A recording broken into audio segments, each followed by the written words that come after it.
All right. Hello, everybody. Welcome to the Ear Burners podcast. Welcome back, everybody. Welcome back. Your Beerners podcast.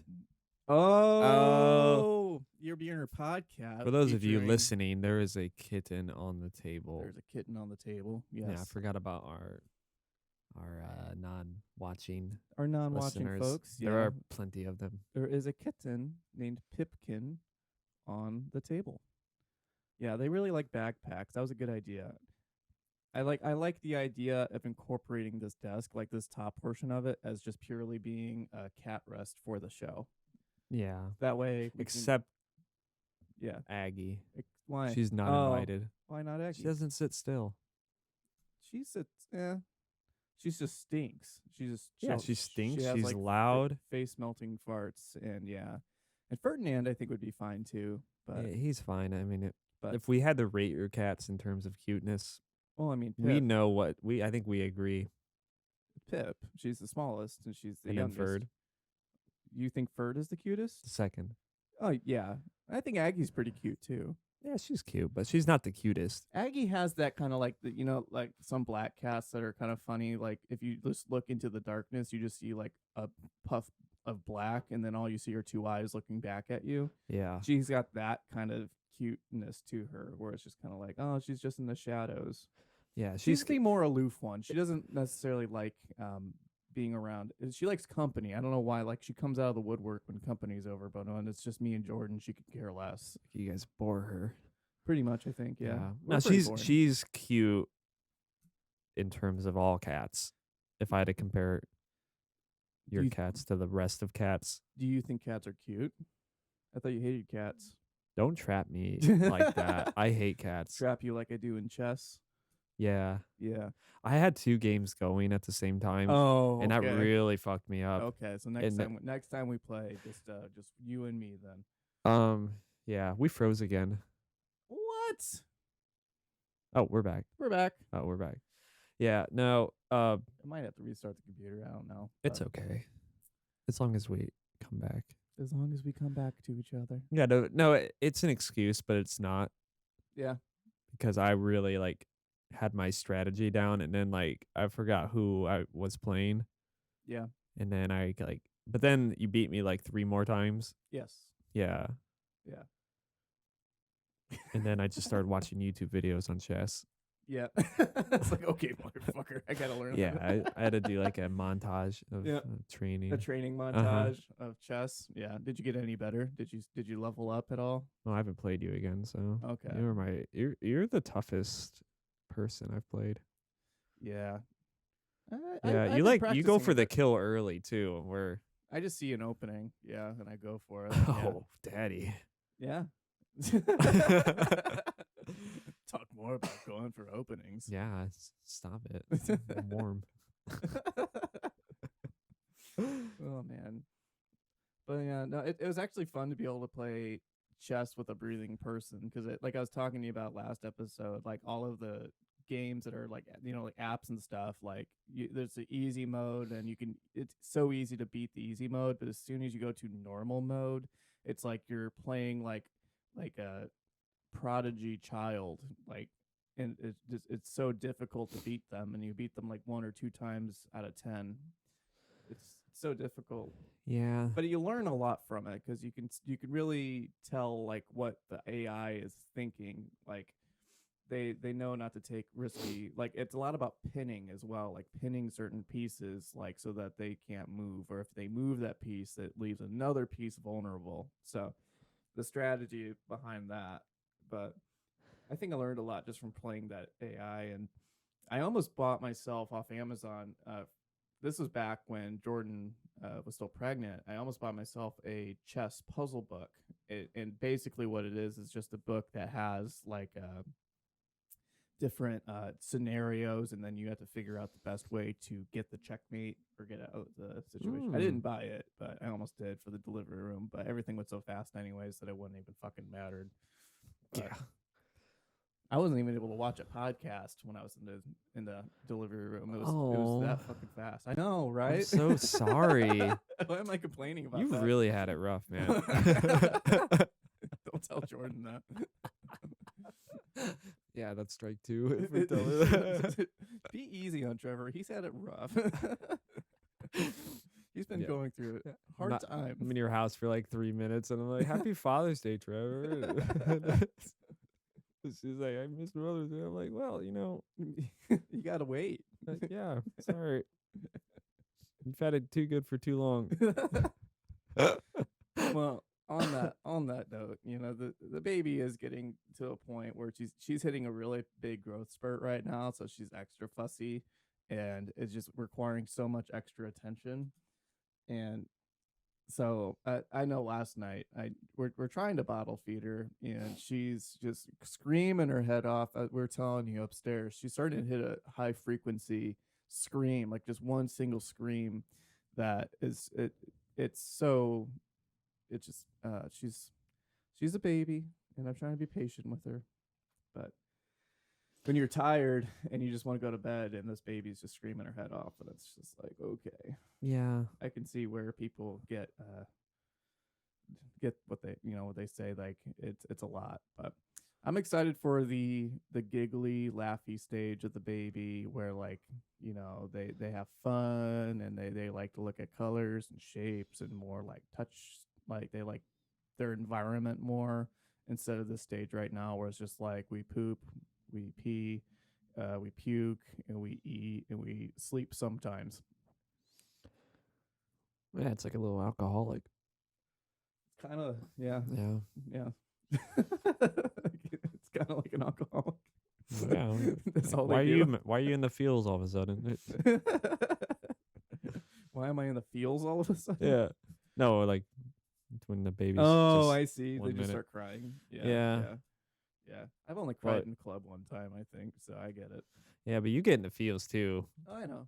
Not in like a crying way, but you're Mhm. always very sentimental over our Yeah. friendship, and Yeah. and then if I'm drunk, Fuck you. yeah.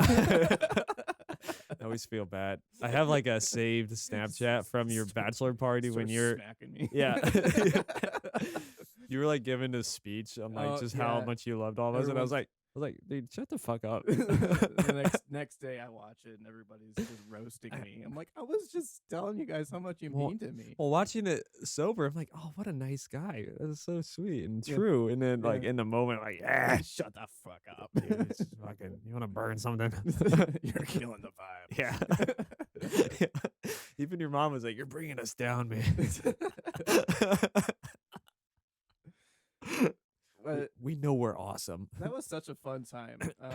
And Josh, our friend Josh, our mutual friend Josh, he's such a good guy, and I miss him. But he came in clutch. He brought those really cool, like nice cigars too for the occasion, and Oh yeah. yeah.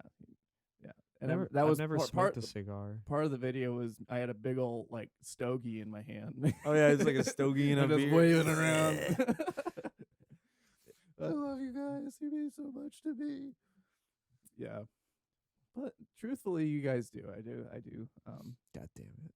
I do love the support in the village that we have, Oh, and we feel bad because Thank you. Josh and Steph haven't had a chance to meet the baby yet, and I know Rachel hasn't either. So we still have to figure. It's just we've been so busy, and the time that we do have is like, Well, yeah, and you don't want people dropping by yeah. like me. Well, you're Uncle Brock, so Yeah. yeah. Yeah, I know they're at a concert right now. They were at a country concert I saw on their Snapchat. Yeah. Is it a 2-nighter? I don't know. I saw there was last night they're at one. Sick invite. That for a country concert? All music's from a country. I mean, My brother in Christ. my brother in Christ. What do you mean? All music is from a country. Wait, like what like is there, I guess this is where my geography cap, I don't have one. So it's like, is there a place that's not a country that can make music? Like technically would be a Antarctica? continent? Would technically be a continent. I don't think Antarctica has countries. No. So Metallica is played on every landmass. It's like unclaimed land, but I'm pretty sure like all the spread islands. I doubt they performed on, but I mean like continent. I think they've performed in every continent. Yeah. Like, there's a whole thing. Is like, is Australia a country or a continent? Oh yeah, true. It's both, right? I think. Because like Oh, no fuck. one divided the It's not land. broken up into different countries inside Australia. Is just as a Right. landmass as Australia, right? What I don't get is why Europe can be separate even though it's the same landmass. Because you can't. Right. Same with North and South America. I guess you got the little canal, but Yeah. There's little lines separation. that separate everything. The lines that divide. Man, countries are just lines drawn in the sand. why are we dividing the earth? Why he sound like Matthew McConaughey from True Detective? I don't know. Smells like aluminum ash. It's like someone's faded memory of a town, and the memory's fading. I showed Rachel that, Yeah. and in the first episode, she's like, "I fucking hate him," but then by the end, he's like, and I'm like, by the end, you like him. But Mm-hmm. I remember I was like, in college, he was my idol Matthew McConaughey. in that show. Just in that show. It's like, this was your role model. Yeah. I'm like, yeah, that and Tyler Durden. Yeah. It's like those are not good role models. Yeah. And I'm like, yeah, there's still a culture of men who did not finish the end of the movie, who, Mm-hmm. have that as their credo. Yeah. No regrets. No regrets. Yeah.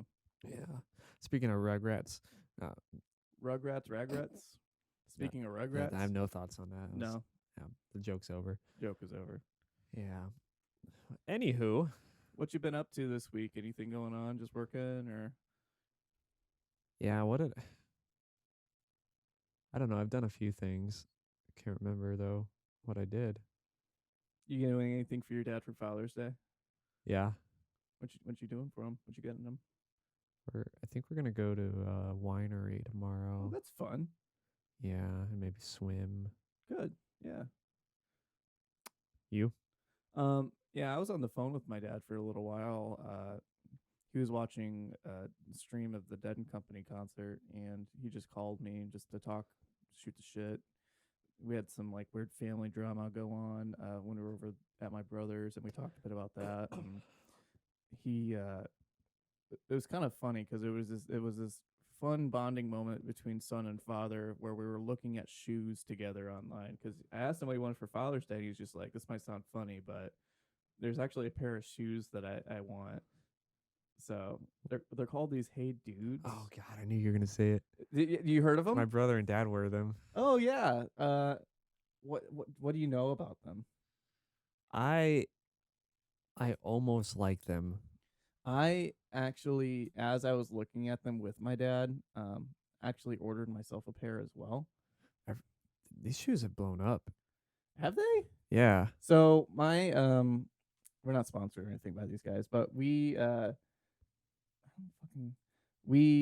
were looking at them together, and it was just a funny situation of just father and son just scrolling through shoes together. But I ordered him a pair, and they should be getting to him on Father's Day tomorrow. And I actually got myself a pair too. What kind did you get? I'll show you what I got. But they They remind me of comfy. Sperry's. They do kind of look like Sperry's a bit. They look really comfy though. But they're cloth. Yeah. So my dad described it as like pajamas for your feet. It's kind of like how he described it.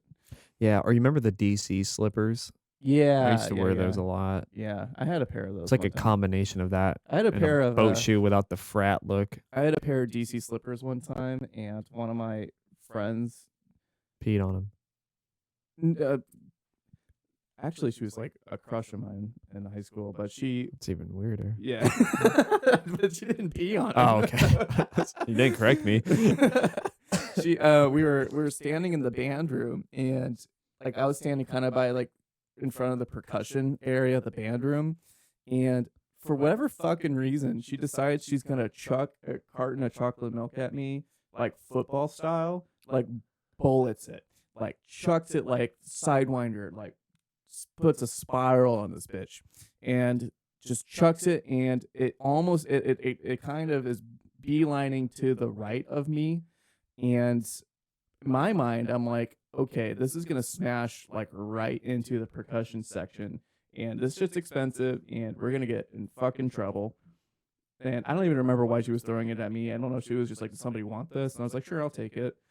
And she just fucking beamed it, and it didn't come straight towards me. So I dove in front of it, and this carton of chocolate milk just smashed right into my chest and dripped all the way down my shirt, all the way down my pants, all the way onto my DC loafers, my slide-on loafers.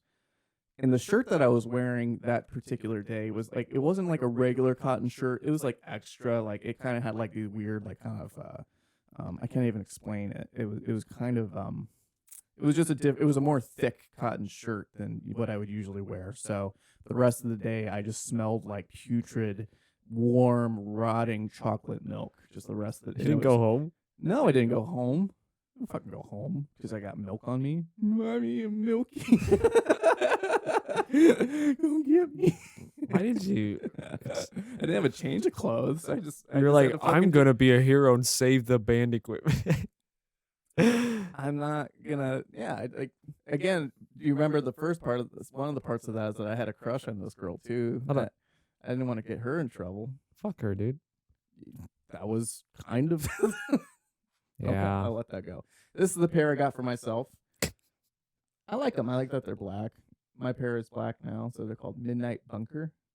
Yeah, I like those. Those are low key. Yeah, so I got these, and then I got my dad a pair of they're like a fucker. It's like a banger. Banger. Some milk, man. I got my dad a pair of they're like these, it was like a tribal kind of pattern on them. I like them. I thought they were pretty cool. There was like 3 different styles of these like tribals. But I got him a pair of these, and it was funny because he got my grandpa a pair too, I think. So it's just like 3 generations of dads buying each other shoes. And Jordan apologized on behalf of Amelia that she didn't get me these shoes, that I got them for myself, but it's fine. Do you have to have a kid that buy these shoes? I don't think that's. Oh, I got him these. I'll see if Mark has them, and then I'll know. Yeah, I got him these shoes. Oh, I see. They're kind of a cool kind of like pattern here. I really thought these were cool. I didn't get them, but they sold out. So I can't. Oh, these right here. That pattern's really cool. Oh yeah. I liked this back pattern on this blue, kind of like a denim kind of color. I wish it was the whole shoe like that. Yeah. Yeah, that's really cool. I like that design. I think what stopped me was ever since I was a kid, I hated logos. Oh, and these are just really big logo. I would even I would have my mom cut off the Oshkosh logo from my shirt tag on the side of my shirt. Oh, really? As a child. Like, why did I care about that? Because you want to be your own thing. I was too early to have that, like, I don't know, theory of mind about awareness of it. Yeah. Yeah, but like, why? Yeah. So I don't know. But there are some that don't like say it all over. But yeah, I'm not a huge fan of like logos like that either, like in your face or anything. And honestly, I could give 2 shits less about like a particular brand or anything. Yeah, dude, we would not have survived if we were in high school in the aughts. Yeah, I remember it was all big black Hollister. Yeah. And then by the time like when I started working at American Eagle, like they were like on this whole anti-writing thing. Like they're like, we'll have the little bird right there. I'm actually wearing a little bird. It's a good shirt. Are you wearing a little bird too? This is American Eagle, but there's no little bird on it. Yeah, there's a little bird. Yeah, I'm just feeling myself up. Yeah, yeah, because but I guess my Nikes kind of say it. But like when I customize them, like I try to like you customize your Nikes. Yeah, you can do that. Oh, I try to like black out the logo as much as I can. I didn't know you did that. Oh, yeah, cool. Like that first pair of black slip-on shoes I had. Like your shoes, the shoes you wear always look so comfy. Like I like the canvasy kind of like material your shoes are.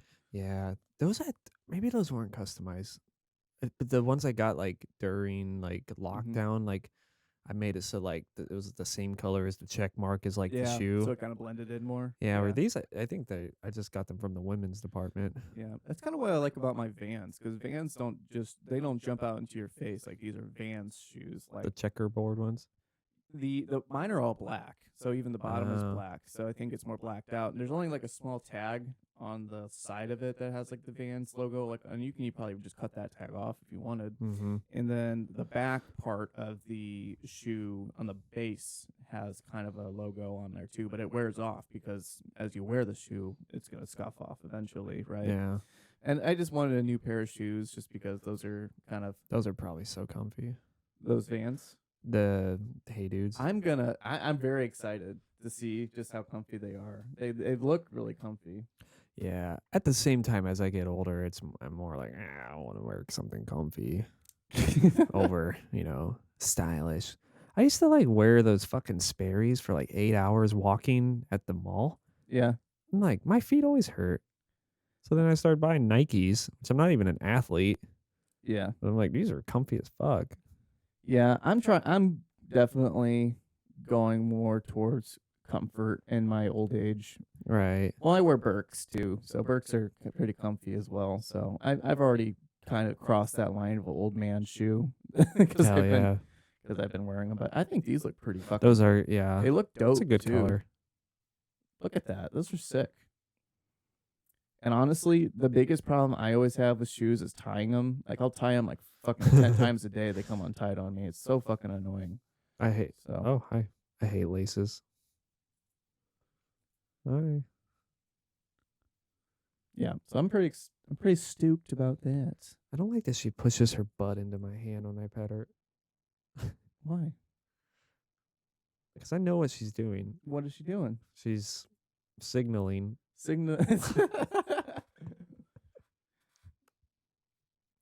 She's signaling what, Brock? Are you sexualizing my cat? I'm not. She's not even a year old, you sick. Oh, fuck. don't. She's like 21 in human years. What? No. Cats can live to be like 20. Yeah, but then they're like 100 in human years. Normal life expectancy. I think as far as like their brain development, I think that's how they age them. So like by your math, if she's already like 21 at 1 years old, and if she's 100 by the age of 20 years old, it's not. Make the math work. No. Make that math work. Make it make sense. I was generalizing. But I don't even like entertaining this age thing with you because it's a cat. Okay. But don't act like you don't know what I mean. She's just a little baby. Oh. She's just a little baby. Peekaboo. She's like her butt you can scratch. That's all it is. That's all it is. That's all it is. Okay, there we go. That's So no, I've just been I talked to my dad. I've been watching more of those cryptid videos and strange videos of people disappearing. And sleeping well at night soundly after watching those videos. But yeah. I've been real into watching movies or videos about making movies. About making movies. Yeah, like Corridor Crew, like special effects videos, or kind of, or even like I now care about who the cinematographer is for movies. Oh, okay. And I just keep getting nerdier about it. Yeah. So I'm like, well, who directed this? And now it's like, oh, who's the cinematographer? Because that's the guy who makes it happen. That's the artsy kind of like part of it. Yeah. That's like the clean and like the like artistic shots. Mm-hmm. Yeah. So I watched Dune. Oh, it's fucked up. You watched Dune? Yeah, the new Dune. I need to read the books. The Frank Herbert book of Dune. The sandworms and. The movie's good. It's by the guy who did Prisoners. Did I ever show you that movie? Hugh Jackman and Jake Gyllenhaal. That movie is really dark. Yeah. It's good though. It's really good. But they did Sicario, it's like Arrival. Right my alley of the people missing and disappearing and like serial killer shit. It's such a good movie. Yeah. Underrated. What, Prisoners? Yeah. Yeah. Well, probably not underrated, but not talked about that much because I think Sicario gets talked about more, but I don't think it's as good. And then Arrival. Yeah. He also did Blade Runner 2049. I'm seeing a theme of kind of like dark and mysterious and brooding, Yeah. and yes. But for like Dune's like a sci-fi, but I've never seen it so grounded. I always heard that Star Wars took a lot from Dune. Yeah. Yeah, there's a lot, like even the The spice. spice theme is a big thing because it's called spice in both those universes, and it's kind of similar as well. But I think spice is more prevalent in Dune, whereas like spice in Star Wars, it's like I feel like it's something they talk about, and like if you're really into like listening to the conversations in Star Wars, you'll you know, there you got your spice smugglers, right? Like that's what Han Solo did. He was a smuggler, mhm. and they would smuggle spice, and like Jabba the Hutt was like pretty much a spice addict, and like all of those rich uh Star Wars like whatever, like if you run like the cantinas and stuff like that, you know, they were all addicted to spice and using spice. The actual episode of one of the newer episodes of Kenobi, there is a scene where, spoilers, where he throws a vial of spice on the ground to distract Flea from the Red Hot Chili Peppers. From making him listen to his music. Yeah. I feel like Dune, you know that meme where it's like they'll show like the horse and it's really well drawn and then by the end it's like a cartoon. I feel like that's Yeah. Star Wars to Dune. And I like Star Wars, but I feel like it's like let me copy your homework and it's like a stallion like really detailed and then it's like a cartoon drawing. By the time he gets to the ass of it, it's just like I think my favorite. It's like cartoon at the face of it is all fucked up, and then I feel like this it's all, George like, Lucas is like I'm gonna sell so many toys. Yeah, Because like the you can definitely tell that there was so much borrowed from. right. I need to read the Dune books. I've definitely wanted to check them out at some point in my life and just haven't. It's like But it reminds me of like the reboot of Godzilla in 2014 Yeah. where it was always shot from the human perspective. And I really like that instead of like these big just aerial, the camera's moving all over. Dune was like that the whole time. Like it never had like a super like there was a lot of like, you know, wide shots or establishing shots, but a lot of times like you were like watching like the worm from the cockpit of like the little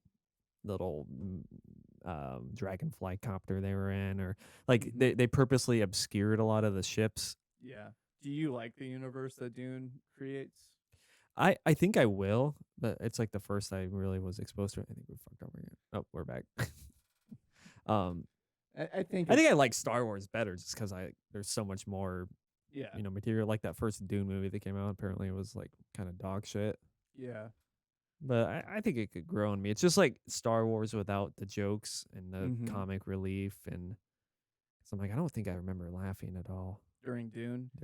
Yeah, that's the thing. Like Star Wars definitely has like its quirky stuff that goes on, and it's fun. Yeah. And I think it needed a Jar Jar, and Dune would have probably nobody needs gone to heights unforeseen. Nobody needs a Jar Jar is the key. Jar.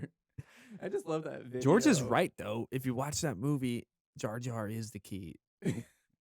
I love the video of George Lucas after the premiere, like their very oh yeah, he's like I might have gone too far. Yeah, so here he is. The uncut, like when they watch it all put together for the first time, and this is George Lucas just like ruffling his thick white hair, and he's just like, I think we might have done too much. It's kind of there's too much shit. I think we might have done too much, and everybody's just like, yeah, and then it's just kind of like, but we can't cut anything out. Because then it wouldn't make sense. They're like, we have this sequence, and then it goes to this sequence, but like, yeah, and it's just like, but in the end, it all works, right? And he's like trying to get like confirmation from everybody. It doesn't not work. And everybody's this like, is how we got there. Yeah. In defense of Jar Jar, I mean, the Gungan people were literally underwater. They had no place on the Senate. He came out, united Naboo with the Gungans, and then becomes a senator, and then they get their little circle disc in Coruscant after, and they're taken seriously. And they were literally a warrior people that helped stop the Trade Federation from seizing the planet because they had already succeeded in like blockading them, Yeah. and because of them they were successful, and it's because Jar Jar united them.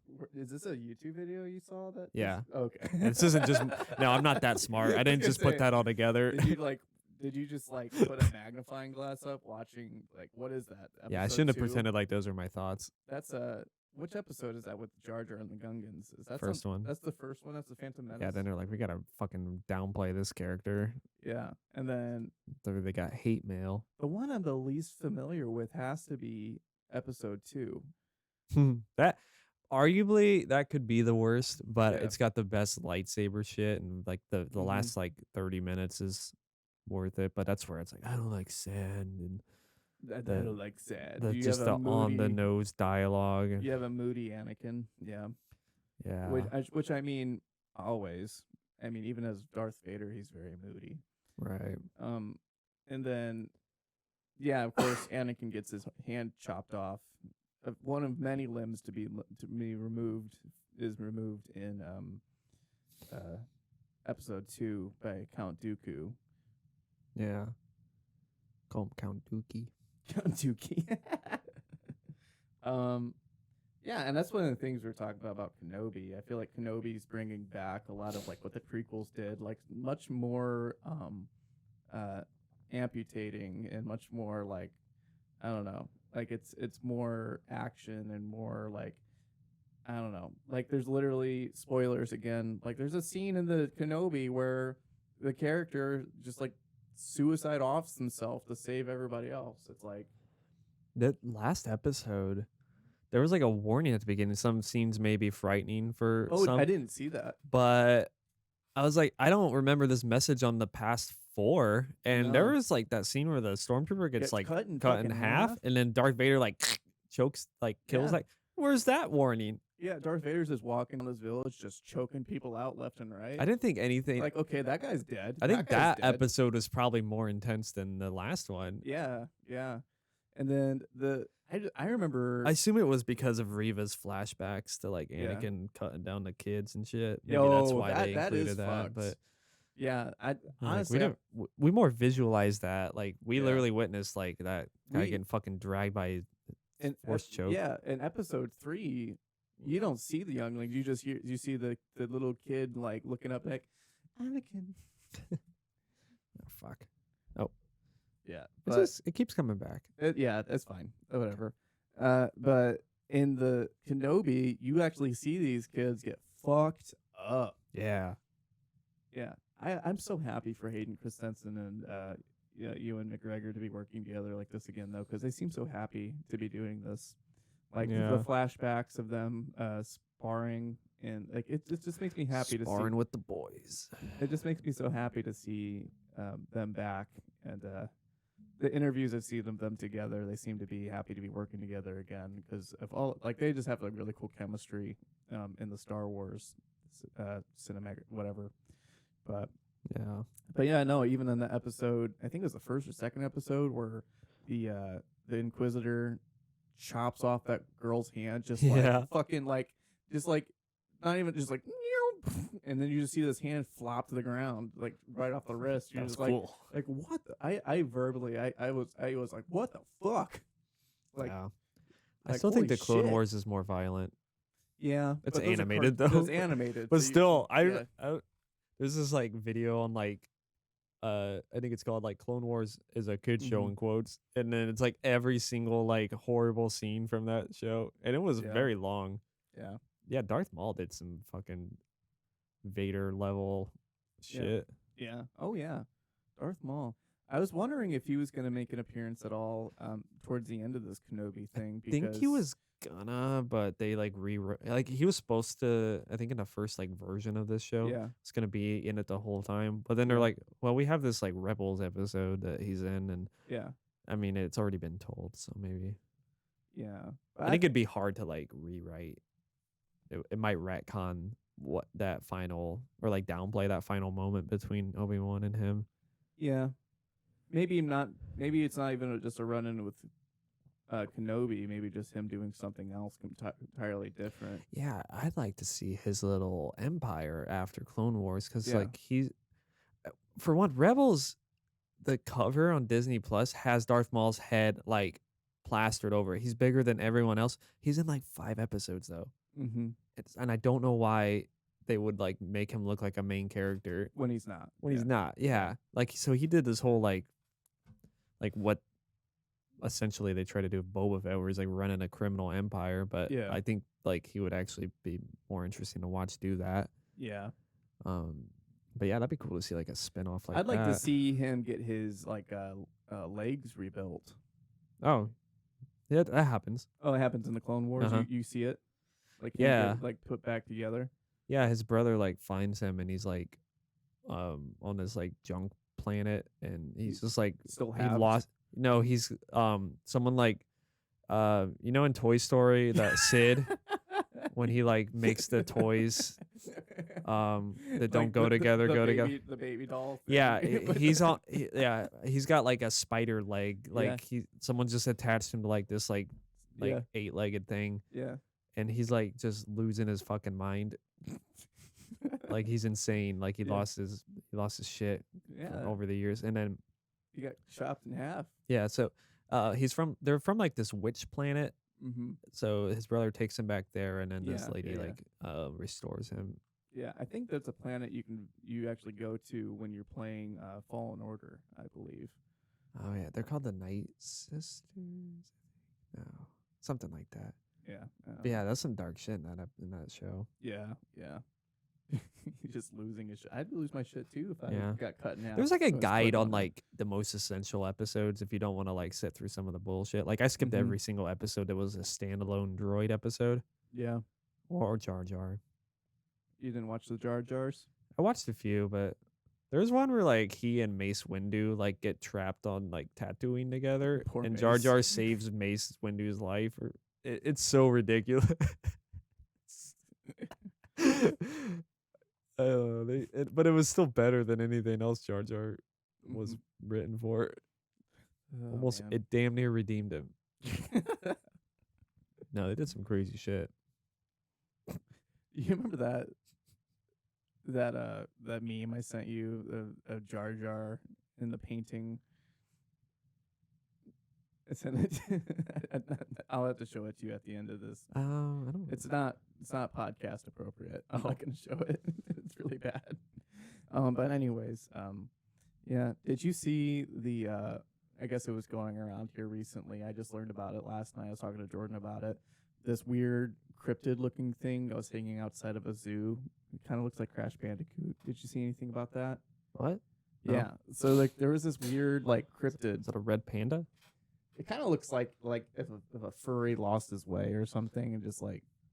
Oh, Let me see. because they hadn't before.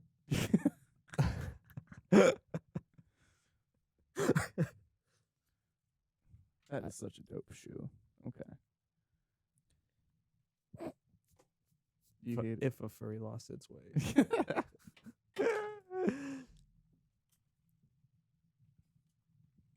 Hey, I mean, you know, to each their own, I guess. Yeah. There it is. It's, our zoo? It's not our zoo. No. Oh. Mystery creature seen walking upright outside. What the fuck? Yeah, look at that thing. Oh, now I'm getting Hey Dude ads. Nice. Yeah, look at it. It's weird.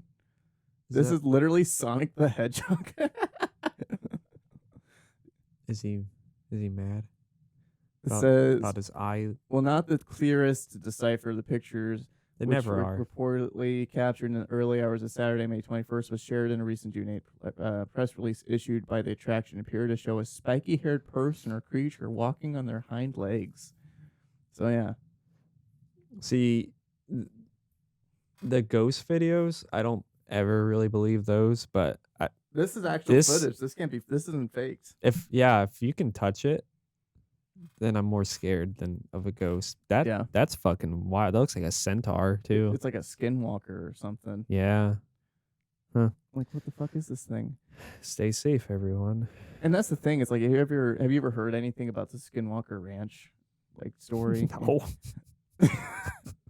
I know the skin flute really. The Crash Bandicoot actually tweeted, "Sorry, I was just looking for my keys." Don't go that close to zoos, Crash. They might put you in They it. might put you in there, man. Yeah. That's so funny. Sorry, I was just looking Jesus for my keys. Christ. I'm scared. A chupacabra? Do you have any ideas what this is? Remember that Mike Tyson show? Mike Tyson Mysteries. Oh yeah, and like When he- Tyson he's Mysteries. like, I'm gonna Rest beat in- the shit out of a chupacabra. Rest in peace, Norm. Yes. And he called it something different every time. It's like a Koopa-Chabra. A chupacabra. Yeah, he punches the shit out of it at the end of the episode. Yep. When he finds Cormac McCarthy to help him write his new Yeah. novel. But like you can clearly see like a snout on it, like kind of a ridge, and then kind of like an ear, and he kind of has like a Sonic the Hedgehog spike on it. That's true. Yeah. Wait, May 21st? Yeah. Oh, I guess that wasn't that long ago. It wasn't too long ago. No. I thought it was longer ago, and I'm like, why are we just now hearing about this? I don't know. Maybe it's nothing. or maybe just something from Party City. But like, why is it standing like that? It's like almost bowed at the knees. Is it looking at us? No, its nose is like here. From where I'm looking, it's like looking right at the camera. Oh, are you seeing like a face here? Like Yeah. eye, nose. I'm seeing. Yeah, I don't know. It could be like when you in the darkness you see a monster and you turn it on, it's a vacuum cleaner. Yeah, but this is like infrared. I don't. Do they have a Oh my god! Hey, dude. is Jesus there Christ, I a did video of it? No. So what's the weird thing about this is I believe is that this is a video that plays pretty much consistently, or like whenever movement happens, but like there's only one still image of this. So I think it is a video camera, but I don't know why there's only just one image of it. That's sus. So you would think that it would have captured it moving, Yeah. but there's no anything of it moving. Yeah, I call bullshit now. Because I if want to believe. one frame, Yeah. yeah, I don't know about that. If it was like, if you show me that thing walking, I'd shit my pants.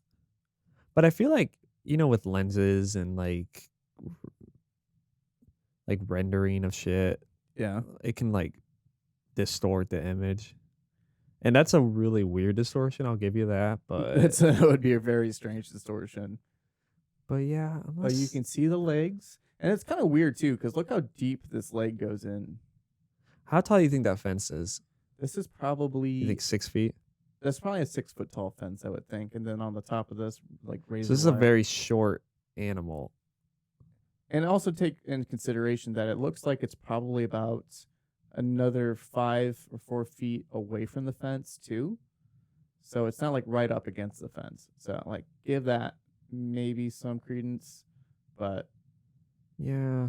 so if it was like right up on the fence, it would probably be I'd say about 4 or 5 feet tall, I'd say. So it's a very short little, I don't know. If that was a person, they're skinnier than me. It looks like they're kind of holding like a fork or something, like a tong or something.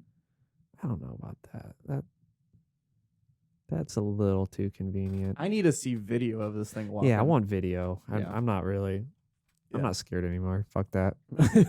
That's bullshit. That's bullshit. That is bullshit. Someone just pulled that frame out and got a headline.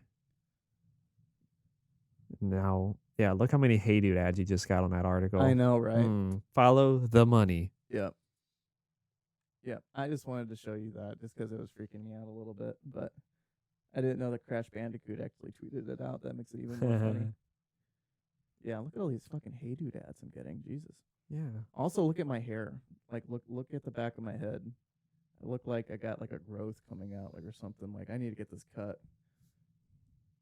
Give me it. Yeah. I think we should get into the episode. Yeah, sure. Why not? We're only 43 minutes into it.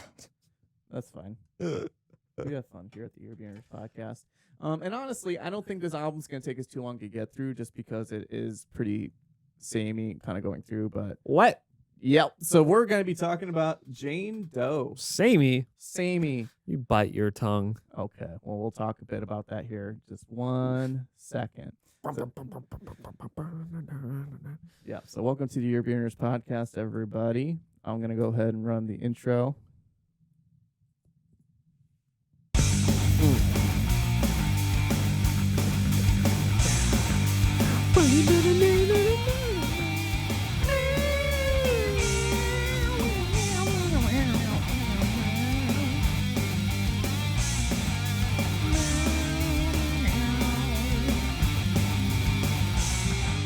So if you are still watching, we have now entered the music part of the podcast. This is the part where we actually talk about music and not just bullshit around talking about whatever comes to mind. Do you Because, think we should start time stamping this? you know, it probably wouldn't hurt. Like for people that would like to listen to the bullshitting, Yeah, and then people are just stupid. like, I actually just want to listen to you guys talk about music.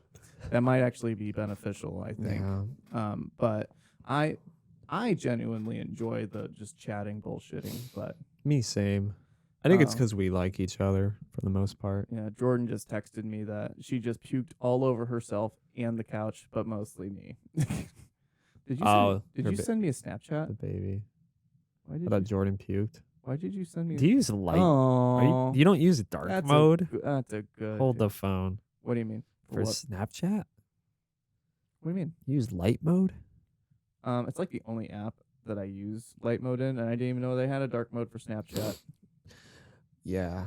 Let me see. That's okay. I'm not that guy. You use Windows Edge? I What the prefer- fuck? I prefer dark mode in almost everything just because it is more appealing to the eye, but also more aesthetically pleasing just in general. So let me see. I Yeah. didn't know that there was a light mode. Except for the whores Snapchat. at Amazon won't give us a dark mode for the fucking app. The whoas. Yeah. The Like- whoas. Oh, we don't have any money to do that. Dude, Snapchat has the capability and they don't make shit. I don't really even use Snapchat all It's that much, horrible. Do you so- ever look at like those like clickbait videos they want you to watch under the stories? Mm-hmm. They're the worst. Who's watching this? We should do that on this show. We should have a We should- She- okay, I'll read you like these headlines. She said ooh woo and went viral. Ooh, I found the dark. Okay, always dark. College girls reveal Oh, that is wildest nice. nights out. That is nicer. I agree with you. Teenagers reacting to life sentences. Oh yeah, yeah. That's like the. Is it Short King Summer? Twitch streamer sentenced to Oh my 116 God. years in prison. Yeah, my wife Jordan just got coated in baby Oh. puke. Does she need help? I think she's fine. What is sex like for straight men? What is sex like for straight men? It's quick. Yep. It's over soon. Okay. Girls so, reveal how far they'd go for. Blank. Ooh. Is this like your YouTube recommendations? No, it's Snapchat Oh, stories. the Snapchat stories are fucking weird, man. Every once in a while, one will- Living with an Amish roommate. Every once in a while, one will jump out to me. I'm like, oh, that'd be interesting, and that's like, And it's not. then it's not, and then if you miss one, trying to go back to the one you just watched is like it buffers for like 20 minutes, so it's not even worth it. But Yeah. It's silly. yeah, Snapchat stories fucking suck. The Nobody most- who actually does watch those. That is a good question. Yeah, what is this market? Yeah, people actually watch Snapchat. Yeah, stories. it's not young people because they watch TikTok. true. The superior mode of short videos. Oh man, I still have not gotten into the TikToks. Yeah, you're not gonna. I don't have any. You're not desire. gonna. I'm not going to get into them. Nope. That's probably. You're a the dad, best. dude. So many dads use TikTok. Like it's kind of weird. Yeah, but that's where. Don't be that dad either. I'm not going to be that dad. Doing fucking dances. I'm the dad that makes a podcast. Okay. I feel like it's slightly more honorable. Okay. There's more honor in making a podcast than making TikToks. Yeah, I think it's a little more freeform, don't you? Yeah, I mean, maybe. I feel like it's still like a typical thing to do, but Yeah, yeah. yeah. I don't Anyways, know. this is the music portion. Oh, yeah, of the this music portion. podcast. So we're gonna be Second talking, timestamp. Second time step. We're gonna be talking about Jane Doe by Converge. And I picked this one last time because again I was kind of in a weird place of not knowing what I was wanting to choose, and I was wanting to pick something that was kind of similar metalcore, but I think picking this one was kind of a cool follow up to Under Oath because this is kind of like setting kind of the pace for what other bands after this, to come, right? Because this definitely has metalcore qualities. It's also very chaotic, and I could see how bands like Under Oath and bands that came just a few years after may Yeah. have taken a lot from this album in particular. Yeah, I love the label of metalcore for this, but also like looking at this album and having it lumped in with, what, because like you don't commonly think of this when you think of metalcore. So it's just interesting how like early on this was like called that, which it makes sense because it's like hardcore mixed with metal. Yeah. And there was so much hardcore punk influence. And I feel like that got lost in like metalcore bands over the years. Yeah. You don't really feel that as much because some of these songs were like straight up punk as far as like their attitude. Yeah, Just I like agree. turned up to like 15. Yeah, I agree. Yeah. But yeah, but you usually think of like the Kill Switch Engage type metalcore, and then like Right, newer right. stuff, it's more like kind of hot cold vocals, like big Mhm. choruses, and breakdowns. Yeah. And so like it's just interesting to like go back and listen to kind of the roots of it, which Mhm. is this. And I feel like less bands took note of this over time. I mean, you definitely had like carbon copies like Yeah. Norma Jean Mhm. and even Under to an Dillinger. extent. Yeah. Yeah, Dillinger was around the same time, and like I think the first band to do it was Botch, or at least kind of popularize it. But then this came out and like exploded. Yeah. Yeah.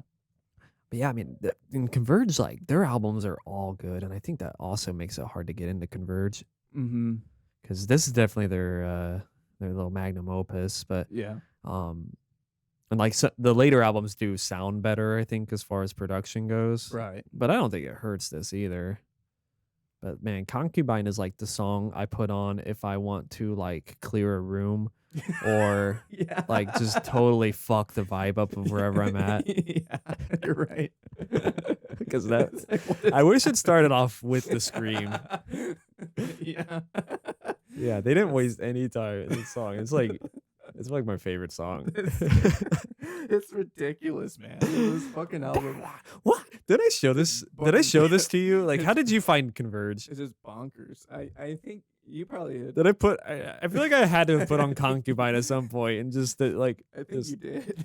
You had you're to. like, what the fuck? What's happening? It's so chaotic. It's so bonkers off the wall. It is just it's ridiculous. And then you have to listen to it a few times to really kind of like, get exactly what's going on. But it's anybody that has listened to Converge and Jane Doe knows exactly what we're talking about though. It's just absolute. For the longest time, when I tried to get in this record, I wouldn't make it to track 3 because I'm like, oh my, I just need to digest What's this. happening to me? Yeah. He's like, okay. It's so, Yeah. it's such a great way to start an album. Yeah.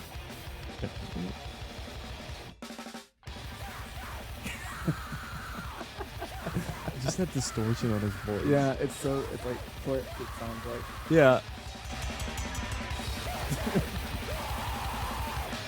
Oh my god. But I can see what you were saying, kind of just like Yeah, maybe like punk in a way, the way that they kind of like just yelling in anger and just like Yeah, it's probably more punk than it is yeah.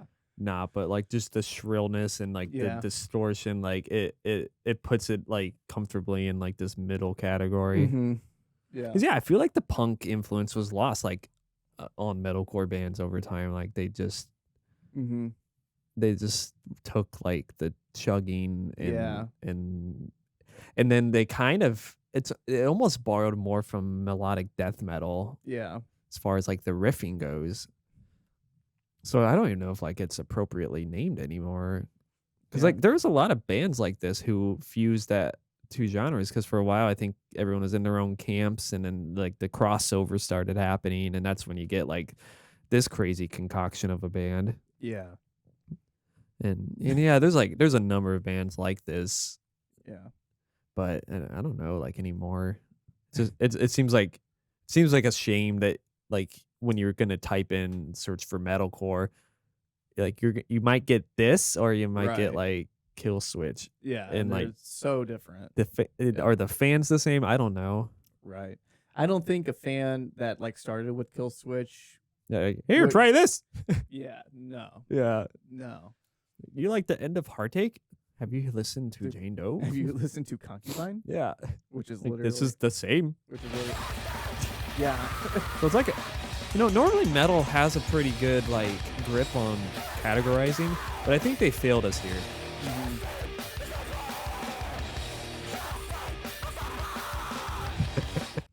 So there are a few bands like that kind of have a similar vibe to this, I guess, that I think of. Like I guess there's one that comes to my mind that kind of has this that I know of that has this kind of chaotic vocal kind of style and dissonance, and it kind of has kept it. And I don't know if you're gonna laugh at me for this, but I what is it? wrestled a bear once. Yes. And there is a track by them that I really like, and it's newer, but this one, yeah, right here. Gift of Death. Oh, you know what? We've had this conversation before. So this is Gift of Death from Hail Mary.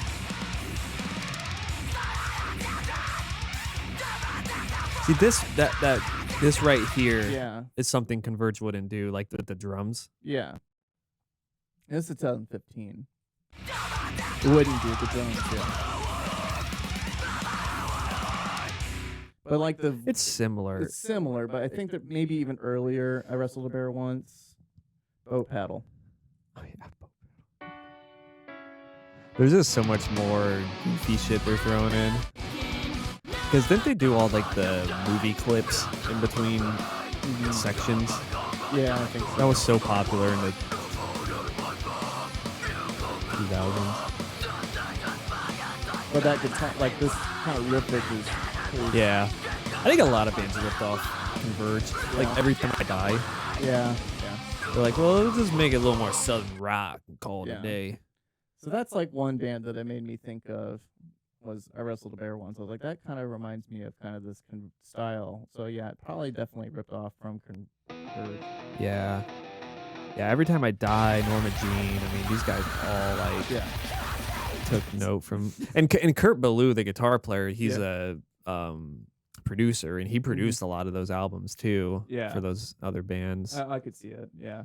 Yeah, but like anymore, like I haven't really listened to bands that sound like this now because I just feel like they're gonna be too clean with the production. I think what makes this is like Is that it's raw sounding? Yeah. And like it has that sound like it's clipping at times, but that being said, I did watch their live. Mhm. They did this whole album all the Oh, way they through, did? which is an impressive feat for one. Yeah. with just the energy, and I did like that it sounded. yeah. I don't want to say not modern, but like it was cleaner, and it was easier to like decipher the guitar. Yeah. Because the guitar work is really impressive, and it's only one guitar player in the band. They did bring a guy out a couple times for, I think like in Phoenix in Flight, and then the title track they had a second guitar player come in. Yeah, it's the top one. This one here. Mm-hmm. I think they released it as its own album too. Jane Live.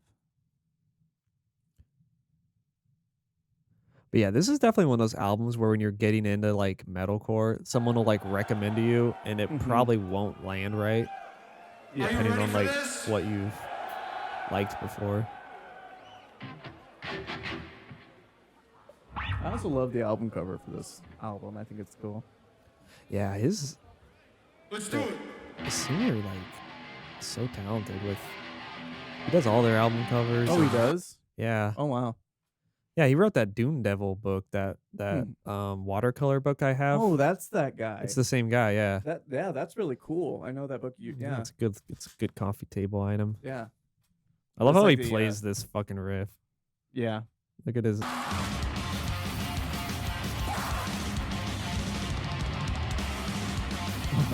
crazy.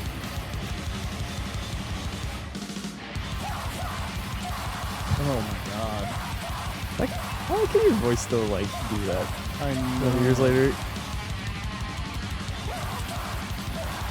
Oh my god. That's so crazy. Like, you just like to do this whole album Oh my god, that would be brainy. with the most chill songs. What was it, Hell to Pay? Yeah. Yeah. It's like this is the ballad. Yeah. Or maybe Phoenix in Flight. Yeah, so I know you mentioned that it's kind of samey, and I half agree with you, but when you really like take each song, I Yeah. don't know, like I think it's because the volume's up all the way the entire time, but like I feel like the songs are almost kind of different from one another. I mean, I Okay. think like Concubine, that's your prologue. Mhm. Fault and Fracture, that's where I think that like riffing is really intense. Yeah. But then you get like Distance and Meaning, which I think is like more straightforward punk. Like I don't feel like there's as much technicality going on in it. Okay. But like, yeah, Fault and Fracture, I mean, the fucking riffs in that are like this is definitely the most mathcore, I think. Yeah, like this little diddle right here. You're right. I think go to Distance and Meaning. Or Homewrecker might be a better example of like where they're really straightforward with. Yeah, I think Homewrecker actually. Because this is still a pretty goofy riff. The fireworks in this is kind of interesting too, like the. Oh, yeah, I don't know what that is. But definitely punky. You're right. Mm-hmm. There's a punk feel to it.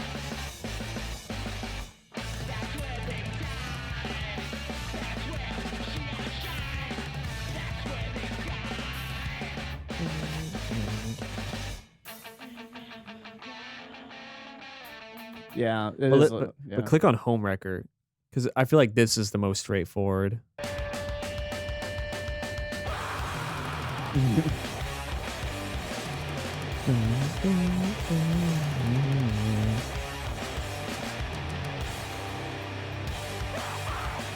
Yeah, because he's pretty much strumming Yeah, during the big parts. and it still has a kind of a punk sound to it. Yeah, and even when they do a breakdown, it's like mostly like kind of what a hardcore punk breakdown Right, is. yeah, Like the yeah. like the beat down little riff at Heaven in Her Arms. Yeah, yeah, But still it's got some nice little like end of Yeah. phrase like riffing. yeah. But they don't do like that, like the traditional like metalcore like no. breakdowns. When did metalcore really take off as a genre? Was it after this? Metalcore didn't really exist, did it? When did Trivium start? Because I know Trivium is technically like metalcore, right? I think they were later. I think Killswitch was like One of the pioneers. Killswitch. I mean, in 2002, I think that's when Oh, really? Live or Just Breathing came out with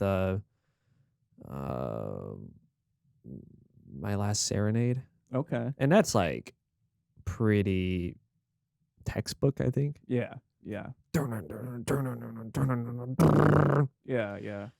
Where I think they just borrowed more metal than Converge does. Yeah. But then like Darkest Hour, they're like your like Swedish like melodic death metal riffs mixed with like hardcore punk. Mhm. I don't know if you ever listened to them much, but they were No. pretty early on in the 2000s. So I No. think it was around. I think bands were toying with it in one way or another when this Okay. album came out. But I mean, Converge kind of sounded like this even before in the 90s. Mhm. Like Jane Doe's just kind of fully realized, Okay. because I think 96 they did Petition in the Empty Sky, and that one Mhm. has some pretty chaotic like Yeah. loud tracks similar to this. I don't know who the first metalcore band was, because it's like what are we talking about when it comes to like what bands were doing? Yeah. I know we talked about I love how you just read Concubine. It's like if I want to clear a room, I'll pick Damn right. because it is chaotic. But yeah, I guess yeah, I definitely got like that punk sound like you're talking about in Distance and Meaning for sure. So Kill Switch. Kind of has like a Dead Kennedys vibe to it. Oh yeah, a little bit. Kill Switch formed in '99.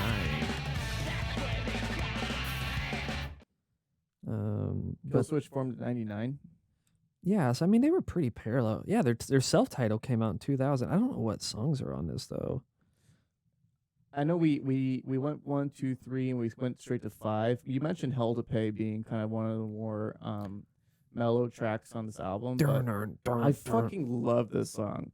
But yeah, dude. the first time I listened to this album was probably a year or two ago, and I remember listening, and I was just listening to the album, and I got to Hell to Pay, and I just remember being like, this is a really different path that this album has taken, and Right. it's a really cool Because like, how song. could it keep up the energy that whole time? Like, Trivium started in '99 too. really? But it's like, what were they? What did they sound like? Because they're Yeah, mid 2000s. I think is when all these bands kind of took off. found their sound and their sound. Yeah, Hatebreed, another Hatebreed. I think they exist in the middle of like, because they were pretty punk, but they were also pretty like scumbaggy with their riffs. I fucking love the bass in this track. The bass in this is so sexy. All that remains. 6. I listened to that this week again.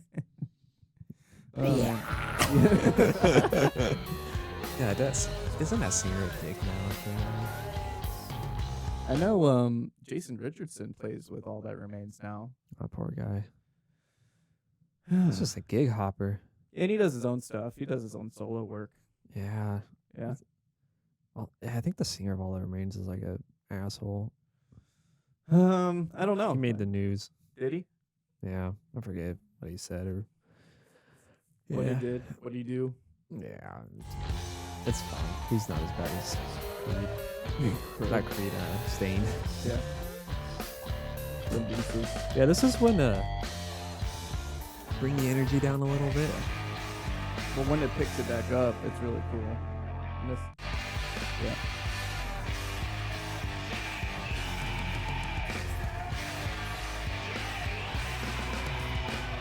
And this, track is like, just really cool. You know, like when they play slow, I feel like I get almost Neurosis vibes. Yeah, you're right. I don't know if what's an influence on them, but I think Neurosis kind of started off in a bit of a hardcore punk phase too.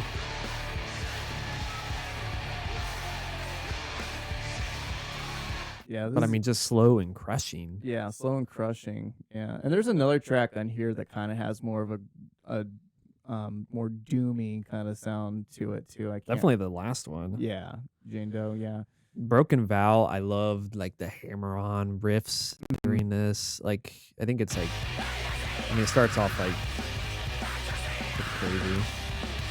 This reminds me of like when I know this is a story you've heard me tell like a million times already, but like when we went to was it Mayhem or wherever it was, I can't remember, but we were at the front of the stage of Every Time I Die. Oh, And yeah, you've heard that's me an tell Every this. Time I Die riff right there. Yeah, that's why I thought of Yeah. it. And I was like, we were standing literally at the front of the stage. We were like one of the first people to get there, and people were forming up behind us. And I'm like, you had brought a girl with you too. You had brought a woman, young woman, to this concert. She was like, I don't know. How old were we at the time? Like I don't know, we were 19, like- 20? Yeah. Kind of. We were youngins. We were Yeah. like 18 when we met, but almost a decade ago. Crazy. But anyways, we went to the Jesus. front of this stage, and I'm like, Brock, you think that we're safe up here this close? I mean, I know we're Like, here, yep. but like you brought this date with you too, so It wasn't a date. it's just a friend. It's not my girlfriend. And you're like, no, this is the safe place because look, the mosh pit's going to be right behind us. We're going to be right at the front of the stage. Yeah, you didn't And- have me figured out then, did you?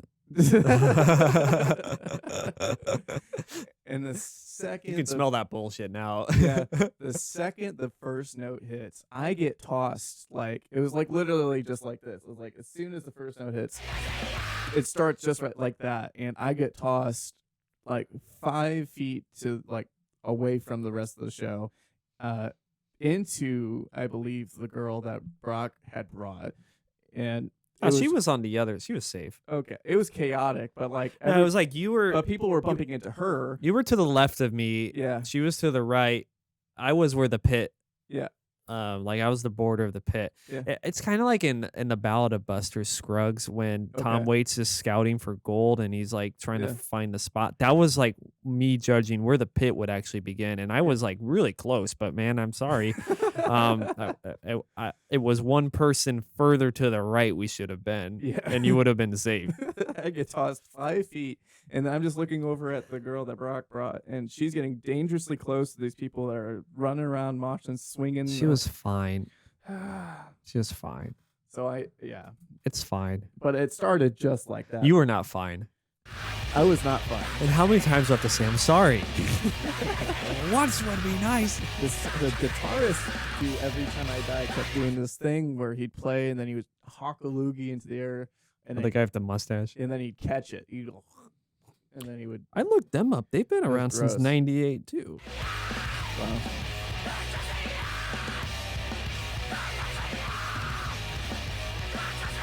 Can you imagine having the stamina to play this whole album through just like this? Like, holy No. shit. Like, Yeah, this part's here is what I like. Oh, that part. I just paused that. Yeah. Yeah. Yeah. That was cool. You hear that fucking shit? And it's one guy. Mhm. I don't know if they layered it or what. But then it goes into this like really dramatic, like melodic kind of. This reminds me. I'm trying to think. A lot of bands ripped off this album, man. Now that I'm really thinking Yeah, about it. yeah. This has a lot of similar sound of a lot of stuff that came after, for sure. Yeah, not to discredit anyone No. for being influenced, but like, damn, did they write a Yeah. blueprint for? Yeah, they did. But I don't Yeah. know. I don't know if anyone did it as interesting, No, but or at least as varied in one Yeah. record. I mean, I think Yeah. I think a band might take one song and they're like, okay, this is what our band is gonna be. right. Yeah, I like that song for no longer than it is. Mm-hmm.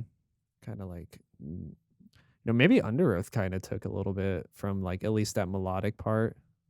Yeah.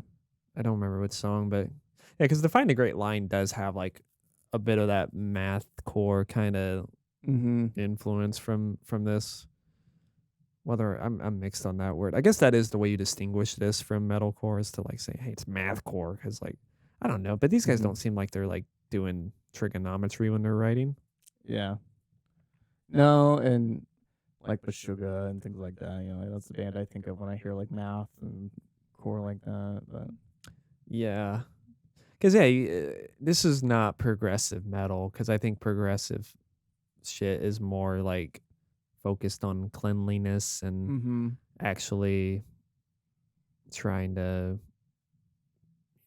play it cleanly instead of like have high energy. yeah. And sometimes it suffers because of that, Mm-hmm. but I mean, this technicality is still there for this. What's the next track? Better and then some. Oh yeah, this one's pretty. That opening note, I think of like As I Lay Dying. That's what it kind of sounds Yeah. like. Yeah. Well, there's like this other like crossover genre called power violence, and there's like a band. I think they're power violence. I don't know. I'm a hardcore punk enthusiast might correct me, but they're called Nails. Mm-hmm. You ever heard of them? No. They're they remind. I think they took some notes from Converge for Yeah. That. for their shit. Yeah. This riff here is like a textbook metalcore riff, like right here.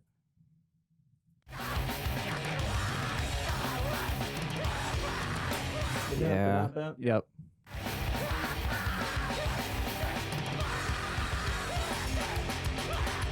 I think the drumming really makes it its own thing, because like Yeah. what would another band do with that riff? They'd probably have like a Blast beat or like a double. yeah, kick like a double underneath it. kick. Yeah. It would be something simpler or Yeah. less cymbally, Less cymbally. This guy definitely. It's because it more just ting, sounds ting, like ting, ting. chaos Yeah, over yeah, the top of this. Yeah.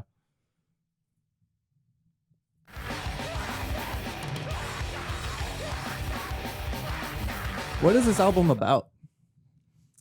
It's about love. Okay. I think it's about a failed relationship. Is it really? Uh-huh. Really? Yeah. I didn't read the lyrics, Okay. but I remember reading on like their Wikipedia. There was like some line where there's more lyrics on the booklet than there are in the song actually. That they don't actually say in the songs. But, Yeah, okay. and it's almost like this what he wanted to say type thing, but didn't actually get out. yeah. It's just kind of clever. Yeah. Oh yeah, this fucking Mm-hmm. yeah, this is so like. All right, let's tear this fucking place up. I was your fucking pet. You on that side of the pit. First You're gonna unit- kill the other side of the pit. Southside First Unitarian Church, you ready to get fucking down? What the fuck is up, Denny's? Oh man. And then Heaven and Her Arms. I really like this song. This has pretty cool, like, I don't know what you call the chords, but kind of diminished. It's like, yeah,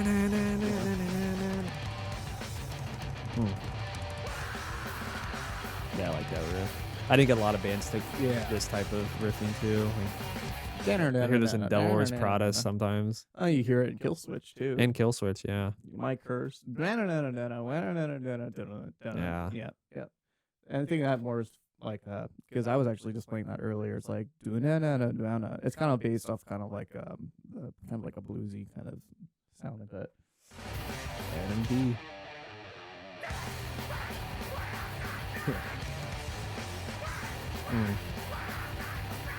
He's a master, man. Who's Adam D in this again? Adam D's in Killswitch. Adam D is in Killswitch. He's the singer. He's the guitar player. Oh, he's the guitar player. Yeah, he's an amazing guitarist. I do have to say, I when I was a kid growing up, I did idolize Killswitch, their guitarist. Yeah.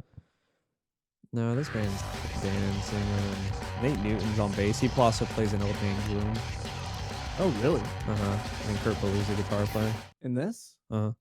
In Converge? Yeah, Old Man Gloom's a super group. Oh, yeah, you're right. Yeah. And the bassist from Converge plays in it? Yeah, I think he plays guitar. Oh, really?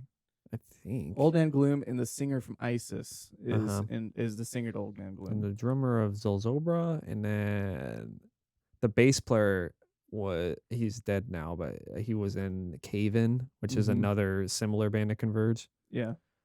And then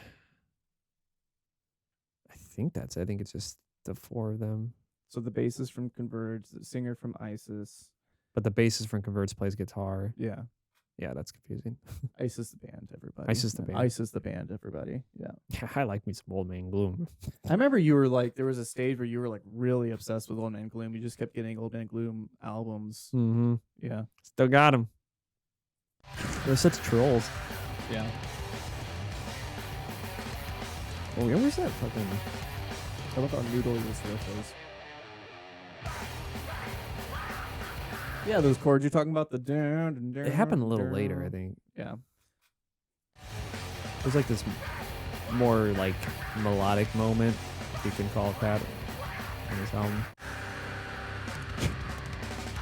Yeah, this part. Very good. This was borrowed a lot. Those chords are actually really fun to play. Because it's like a reverse power chord. Correct. Yeah, I was Yeah. just about to say the exact same thing. Yeah. You just take a Yeah. power chord and you flip Like, you your flip fingers. the fingers, yeah. And then you get kind of those, like you said, kind of like it's kind of like a more diminished kind of sound to it, and you can kind of slide them around. Yeah, those are really cool. Yeah. I mean, I think a big band that's probably guilty of doing that. Well, a lot of these bands, metalcore, loves playing those type of chords where you flip the power, the fingers. It's like Especially on the high end. Yeah, Avenged Sevenfold does it a lot, but like I even think if you think of like we were just talking about Asking Alexandria, that might be like a bridge. I that's just a- don't think that's probably not. That's that, just them but playing the higher octave. Yeah, you're right. Same with Kill Switch on the End of Heartache. Mm-hmm. Yeah. Yeah. That's just playing the same note. Fucking Fucking sounds cool. Yeah. Go for it. Yeah. Yeah, but those chords are really fun to play. Yeah. It's Yeah. funny how me and our minds went to the same place. It's like, yeah, you just take a power chord and you just flip it upside down. It's a flippy chord. Yeah, the flippy chord. Music theory. Yes. But 240, love the beatdown thing here, and then like this riff. You're gonna know what I'm talking about, right? At skip to 240. I love like it's like yeah, Mhm. this Yeah. that little that little.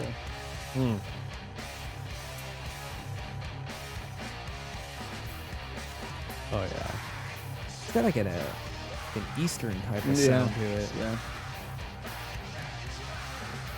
I guess this is the closest thing to like a normal breakdown on this album. Yeah. Still a lot more notes than the newer bands would use. Mm-hmm.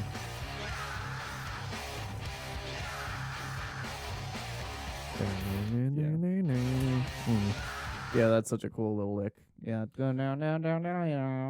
Yeah, it's really cool. You know what? Honestly, I think my new Clear the Room song should either be Phoenix in Flames or Thaw. Okay. Phoenix in Flames. Yeah. I'll play in Flight first. This is like this is a pretty sludgy, like. This was a track I think I was thinking when I was thinking of something that was more sludgy and kind of like brooding. And I get the Find the Great Line kind of took some notes from this. yeah. And like they're kind of like choral stuff, like. And I hope to catch you come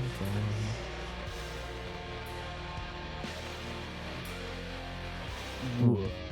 Yeah, a phaser. Yeah.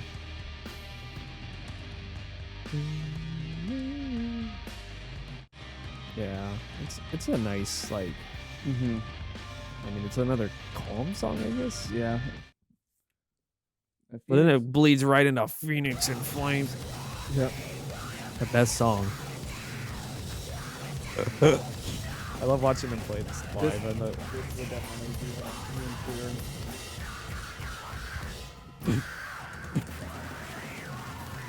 This is good.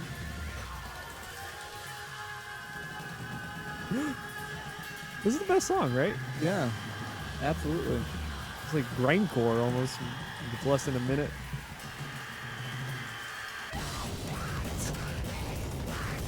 Yes.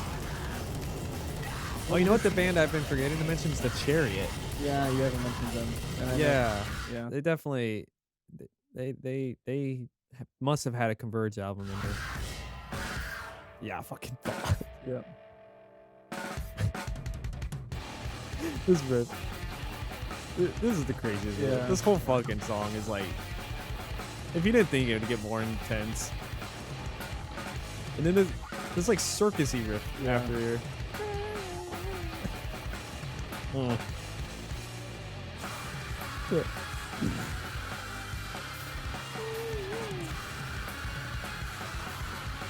It's really cool though.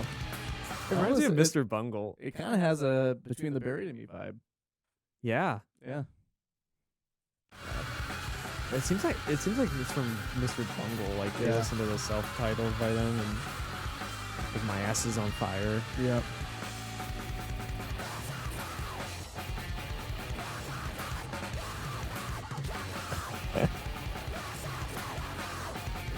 I just love how normal the singer sounds. Yeah. Songs like, hey, thanks for coming out, guys. Is he He's really? just so normal. Like he just sounds. But he's not like too like what the fuck is up. He's just like, hey, thanks, guys. I have to see some of that. They have a lot of old footage too from like when they first made the album. If he's holding the mic like that, he's not talking. I know.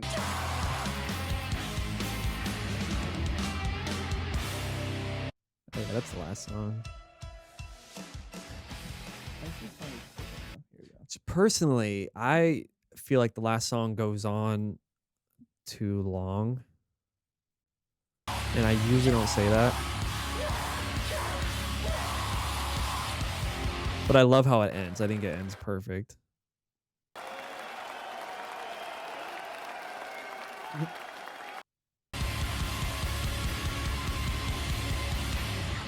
I don't think he says anything.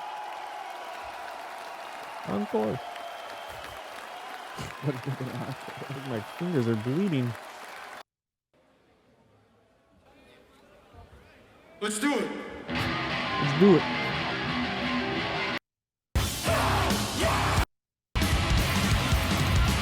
They don't take a break between that song. Just Okay. like, all right, right through it. I think between Thaw and the last song, he talks a little bit. Can you see, like, subtract 11 from the end and go there? It's like, was it 15 minutes? So like 49 minutes. 39. 39 minutes. 10 more, Trevor. Oh. I guess it kind of shows like the volume level. It's the more, this is the most played. That's where people watch it the most. A little before this.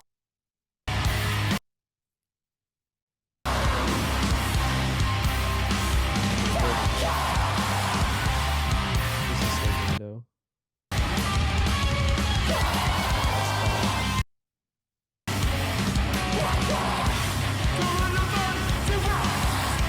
How is his voice still going?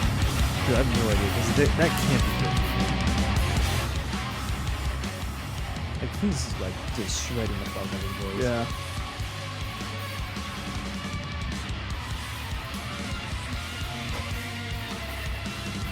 He's gotta be breathing. Yeah. It's funny that I forgot the bass player was in Old Man Gloom because he did some backing vocals on the show, and I'm like, he sounds familiar. Yeah. Because he does some screams on that jungle music too.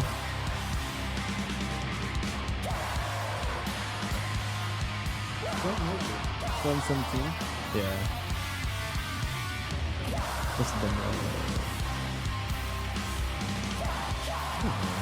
it's on the anniversary date.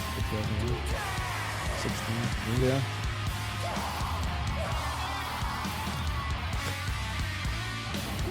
They're really good live. It's like I wish I could move around more, but I gotta play a fucking song. Yeah. I think the Dillinger escape might be fun because he like breathes fire and jumps into the audience and shit. Oh, really? Yeah. He's crazy. This is like really old clip of them at like a mall. And like the song starts and he just dives into the crowd and almost like overshoots the crowd. And then there's like an escalator once the camera pans over. I'm like, where the fuck are they? I'll have you look that up after we. Okay. It's not Okay. totally related, but Yeah. Type- Anyways. yeah, type in Dillinger. Oh, you want to YouTube Do it it? right now. Yeah, fuck it. Okay. This is crazy. Type in Dillinger escape plan mall. I think it's at a mall.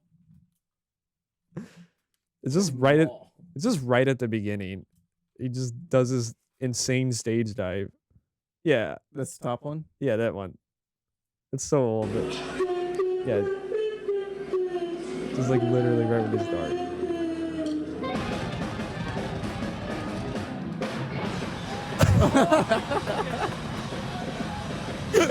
Did he just like walk on people's heads? Yeah. What a fucking jump. Look at this. They might be crazier actually. He's like walking on top of people's heads. Okay. It was like a few people. That would hurt. Look how they move. Yeah, I know. There's one where he like someone takes like he takes a monitor, gives it to the audience, and they just tear it to shreds. Oh my And then God. he like lights the drum set on fire. How insane that is. Which I think Converge takes more of the punk aesthetic as far as like don't hurt people. Or I think Dillinger like Yeah.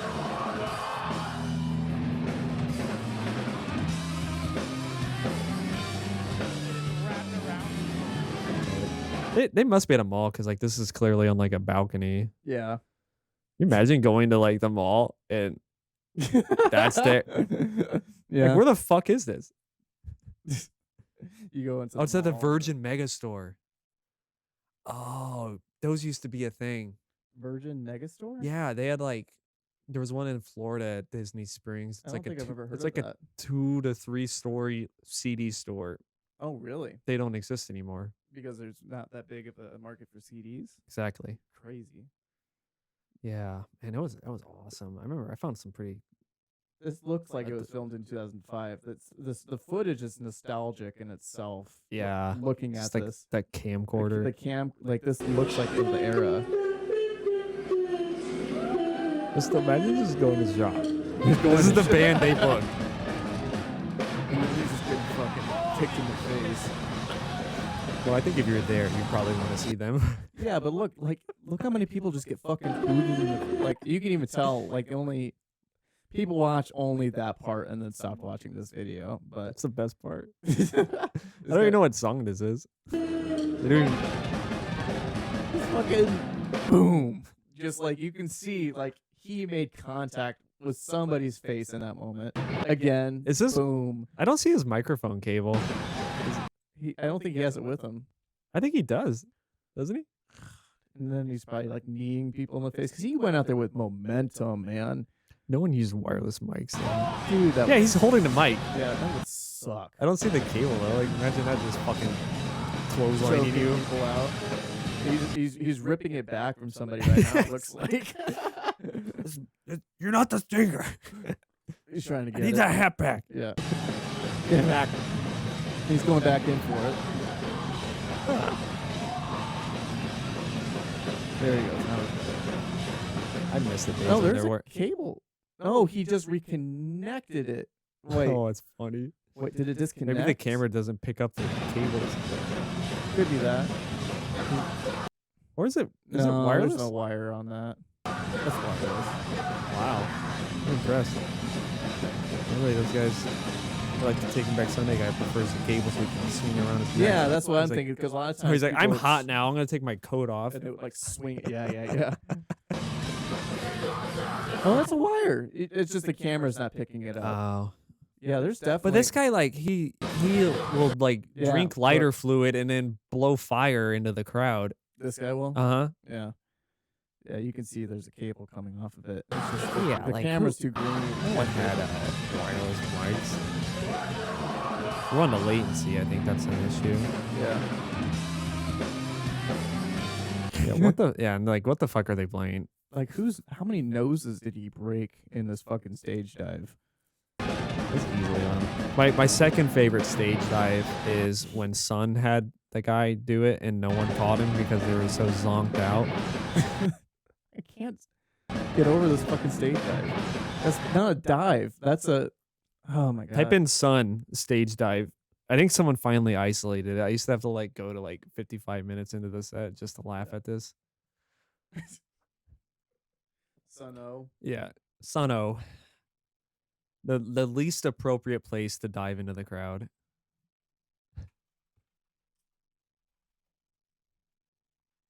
We're all frozen in the camera again. Let me see. Fuck. I know, but let me see if I can fix it. We're showing videos anyway. Oh, we're back. And we're Okay. back with Lauren Conrad. Okay. I think it's the first one. Yeah. Yeah, put that on. This is great.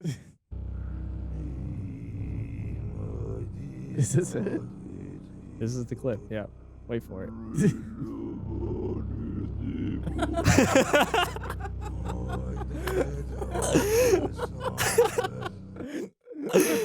The most inappropriate moment. No one was ready for that. He just disappears too. No one catches him. It looks like he just falls into the pit between the stage and like where the guards would be able to that security walks through. They should have hired this guy to do some of the sound effects in Dune.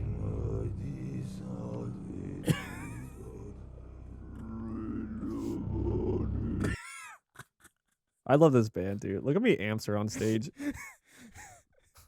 What the fuck? What was this guy like all hyped up about? What are you Fuck on? yeah, son! Look, if you see kind of like where he lands, like there's a part in the stage, like between the stage and people, like there's clearly a fence here that people are leaning up against, right? Yeah. He falls. Mind you, this Oh, he jumps. Let's see if he makes it. Oh, he does. He makes it, but it looks like it didn't feel good. Mind you, this band is an hour into the set, and they start off like dousing the crowd in like fogged and Remember, like when we saw Bell Witch and it felt like a religious experience, and we were Yes. just kind of frozen. Yeah. This would be like that, like, but way more, Why? like way more claustrophobic. I'm sure the people that are up in the front are just like, what the fuck just happened? They were not ready. They were like, so like Attila's fucking doing this like noise for like 10 minutes now.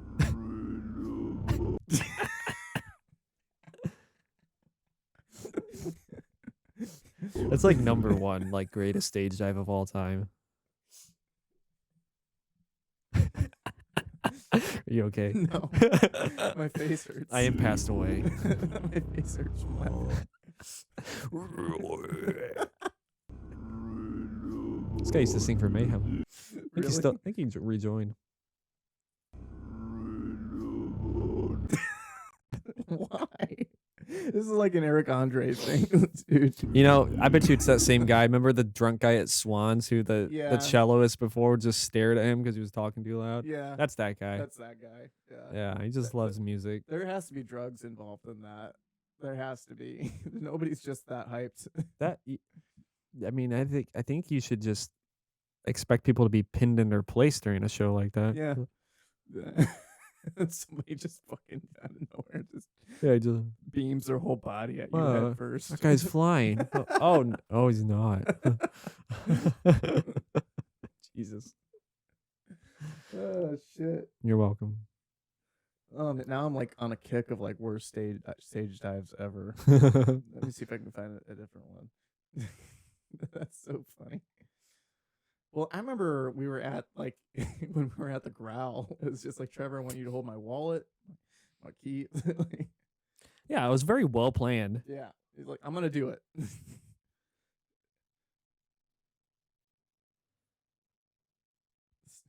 Top 10 stage dive fails. Well, like, I'd like to pick places like concerts where I don't think a mosh pit will happen, and that was a really good one because it was Chevelle. Mm-hmm. Stage dive fails. I mean, was that a fail? Is this a?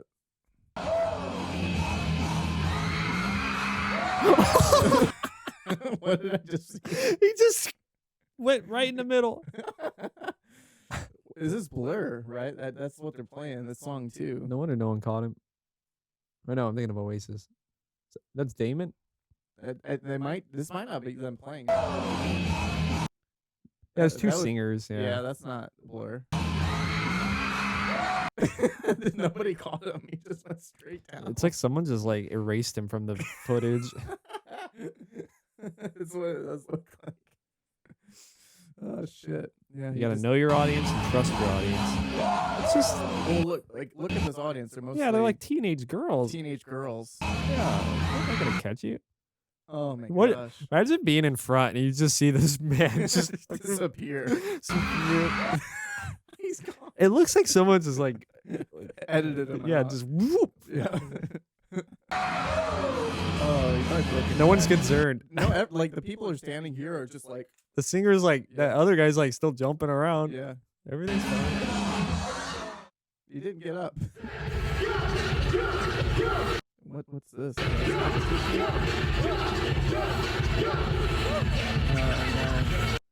I was worried that some of this might be cringe. What's happening? Oh no! So we got Muscle Guy here in the sunglasses. Oh, we picked the spot with nobody in it.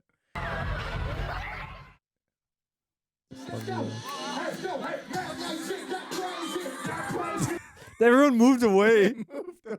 I would. Yeah, fuck that.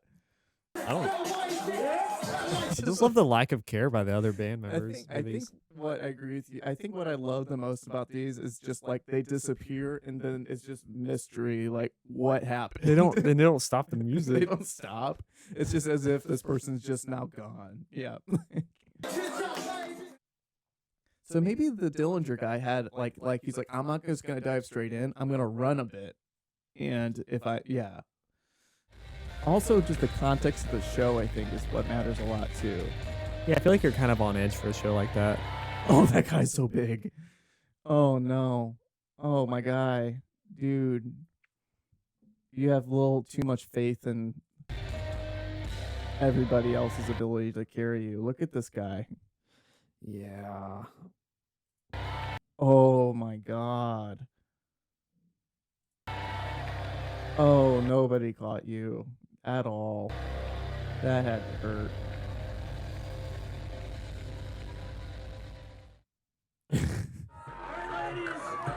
Who was Steve-O? Okay, you want to see the craziest? Oh my god. Type in the Chariot Moscow. Oh god. Yeah, nobody caught you, dude. Chariot Moscow? Yeah.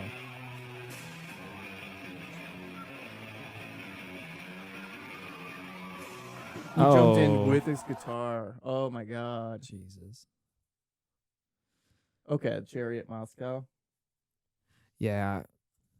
And maybe someone can correct me, but I feel like this is the most amount of like movement on a stage. There was a Thursday concert I can think of too, but I'm not sure if I can find that video. Live in Plan B. Yeah, and then Oh skip my to God, like that's classic. skip to like 4 minutes.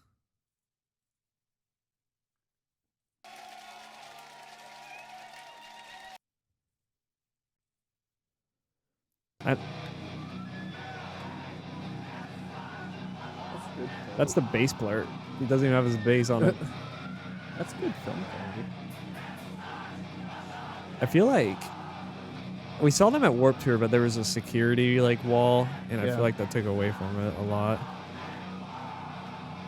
Shit gets crazy though. That's claustrophobic.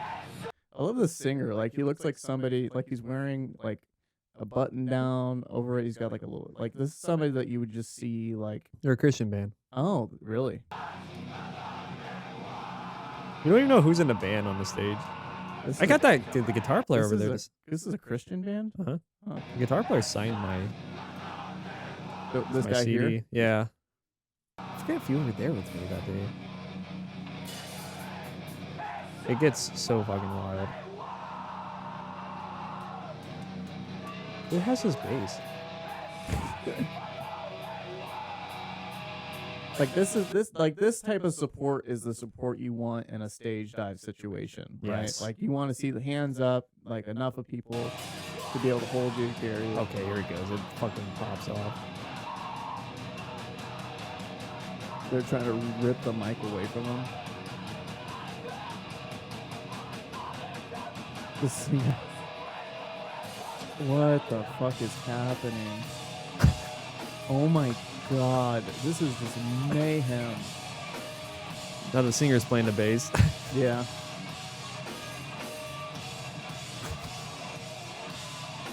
Oh my god.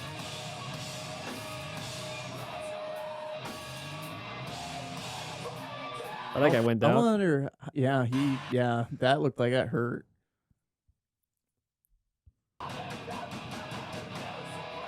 This guy right here? Yeah. And it This just guy pushed here. him in. Yeah. Man, this guy right here, he's about to eat it. Oh man, which one was it? This is just crazy, dude. Like, this is like reckless, not giving this. Oh my god, he just rolls off. He's not caring about the well-being of others. I don't have a good lay of the room. This guy here eats shit. It's this guy. No. He had a little bit there to cushion it, but then he They're in just some went different straight shit in down. Moscow, man. Oh yeah, you're right. We're all fucking tough as nails over there. That is true. I forgot that these are Russians. Such a weird song. Yeah. But yeah. Oh yeah, so Jane Doe. Okay. Yeah. Sorry. No, that was good. I guess we're on the last track. I couldn't imagine being in a concert like that though. That would be intense. I'm too old. Yeah. I used to want it. Oh, man. So I like this song. I feel like it goes on, like, it goes back to this part too many times, though. Yeah. But I love the ending. But it's very, This part? yeah. Like, this is like post-metal almost. Yeah. It's such a good ending that it just like ends. Like you would not expect this to be like the way it ends, compared to how it starts. Yeah. Because that's where I feel like all the songs are really kind of different from each other. I mean, some might be a little similar, but it's like, you know, a more crazy "We Yeah. Lost the Sea" I type. was about to say that. Yeah, because it sounds very similar to like a "We Lost the Sea" kind of build up. Yeah, it just really shows like just the variety they can bring.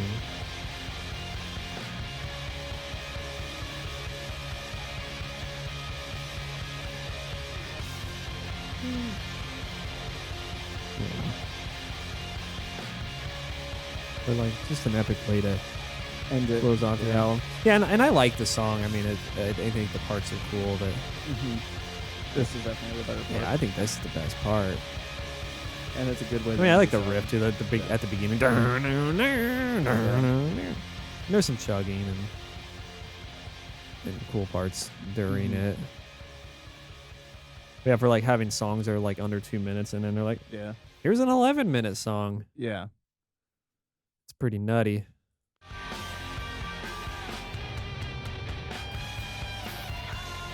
So have you listened to any of their other stuff? I don't know. I haven't. No. I think a good song from All We Love We Leave Behind, if you scroll down, I really love the first track. I love the riff at the beginning. Aimless Arrow. Yeah.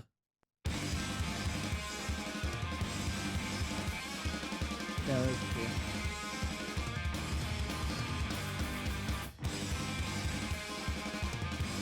I think it's got Definitely has that math feel to it. yeah.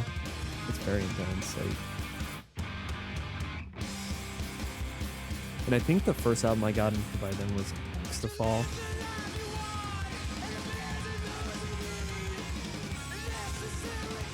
But like the production's still pretty raw, but I feel like it's a lot more. Yeah, because I think Kurt Ballou did all the recording by this point. But Axe to Fall's another good one. Mm-hmm. The end song "Wretched World" is a really cool, like funeral dirge of a track. Mm-hmm. But Dark Horse is another really good, like fast, like cool riff song. Isn't that the song by Katy Perry? Exactly. What if they who copied it? Who wore it better?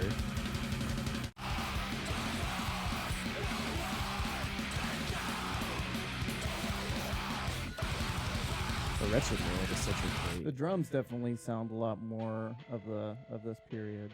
Yeah. Like as far as like the double bass and Yeah. not all. I might have heard this song first, so like when I heard the rest of the catalog, I'm like, whoa.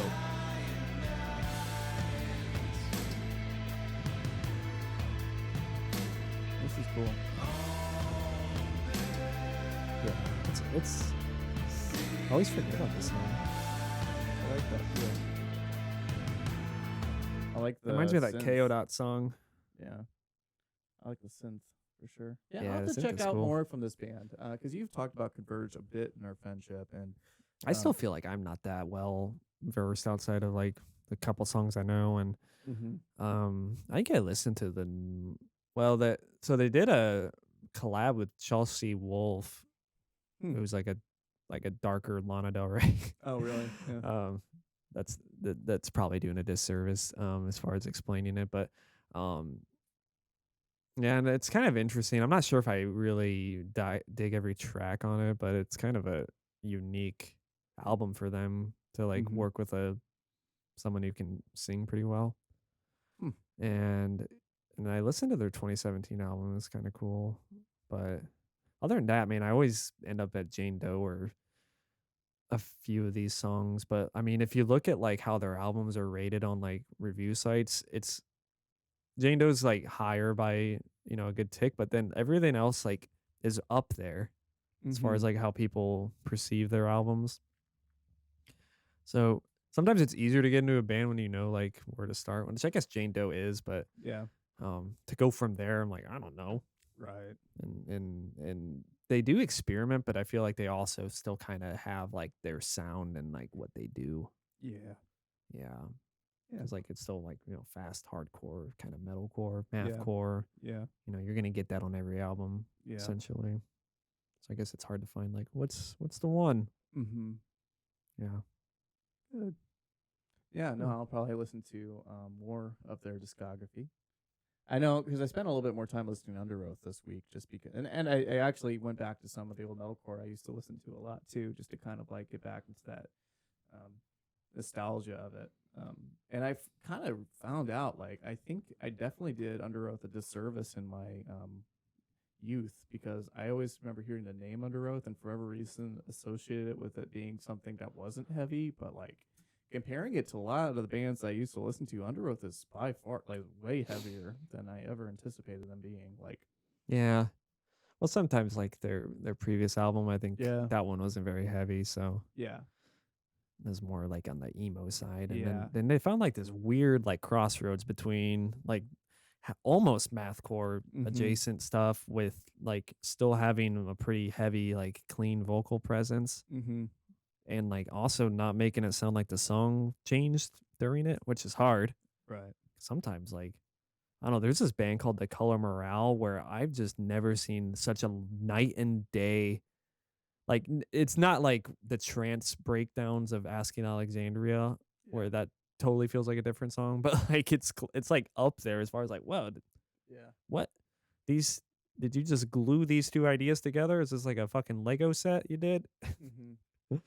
But yeah, I don't know. I haven't really listened to a lot of metalcore, like new metalcore, so I don't know if I can comment on the state of the genre. the state of the genre. Yeah. Yeah, what do you think is the state of the genre Yeah. in these trying times? So what are we going to listen to this week, Brock? Glad you asked. So, I've wanted to pick this band in some capacity for a while.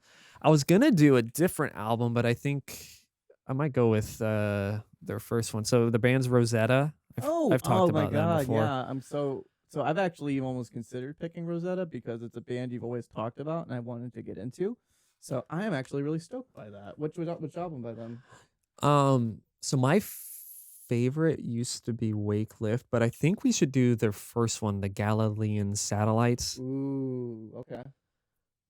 And this one might be a good one to read the lyrics to. But so this album's a double, but Okay. I don't think. I always loved the art on their vinyls that you would show me too. Yeah. I was like that looks so fucking cool. Okay. So I don't think you need to listen to the last three unless you really want to, because they are like. I've always liked this one here. This album. Yeah, that art. one's pretty sick. Yeah. The last 5 songs are ambient songs. Okay. And if played at the same time as the first 5, they sync up. Oh my God, really? Yeah, but the first 5, I think we can focus on that. Okay. There is a version on YouTube where they are synced. They just sync them. Okay. It might be cool to check out. Yeah. Awesome. But I have, maybe we should get if we got our record players, Ooh, we could do it, because I have, that would be kind of fun to do. Yeah, we should do that. because there's a Flaming Lips album I've done it with too, but that was Yeah. 4, so that was even harder. Yeah. But yeah, the first 5 are like pretty straightforward metal. Mm-hmm. I do like their second album. The first 3 are really good, of course, Yeah. but Yeah, I feel like the first one or the second one would be a little long-winded. that'd be fucking dope to do. Get her both of our record Yeah, we'd players have to together. get those sound bars too, or if you have another set of speakers to hook up to. I should actually. Yeah. Yeah, Yeah, I should be able to do that. I don't know though. I've done it with CDs, but like to like sync a record. Just hit the buttons at the same time Yeah, and make sure. Maybe we can even drop them at the same. The needles, just drop them. hopefully they're the same, size. Yeah. Yeah, so I got both, and it should work because We have the same exact record player. It's the same Yeah. thing. The same exact. Yeah. I'm trying to remember how the album was laid out, because I bought. You could have bought the box set or like the individuals, and I think I did the individuals because I like the splatter better. Yeah, that'd be a fun project. But yeah, this will be a good one. I was gonna pick something non-metal, but Mm-hmm. yeah, I don't know. I feel like this is easier to digest. Okay. Awesome. All right. Well, But yeah, listen if you don't to- get to the back half, that's Okay. totally fine. Or if you're on YouTube, it's Mhm. kind of cool to hear how they sync up. Yeah. But what's trippy is when you have like speakers that are in a different Yeah. room playing something different. Because if it's just coming from the one, you're like, cool. But if like you put one behind you and then one Yeah. in front of you.